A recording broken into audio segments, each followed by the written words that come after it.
Hello বন্ধুরা, সবাইকে নমস্কার। আজকে আমি নিয়ে এসেছি একটা নিরামিষ পনিরের রেসিপি।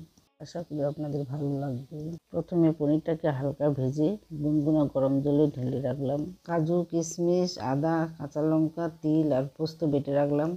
পাঁচফোড়ন, তেজপাতা, এলাচ, দারচিনি ফোড়নে দিলাম। একটু হিং দিলাম। টমেটো কেটে রেখেছিলাম, সেগুলো দিলাম। একটু লবণ দিয়ে টমেটোটাকে ভেজে নিচ্ছি। কাজু, কিশমিশ, পোস্ত, তিল বাটাটা ঢেলে দিলাম। ভালো করে কষিয়ে নিয়ে আদা বাটাটা দিলাম। ভালো করে কষিয়ে নিয়ে পোস্ত বাটার বাটির জলটা ঢেলে দিলাম। আর একটু ভালো করে কষিয়ে নিয়ে ধনে গুঁড়ো, জিরে গুঁড়োটা দিলাম। আর একটু কষিয়ে নিয়ে পনিরগুলো ঢেলে দিলাম। আর একটু নাড়িয়ে নিয়ে এক বাটি দুধ দিলাম। আর একটু ফুটিয়ে গেলে গরম মশলা ঢেলে দিলাম।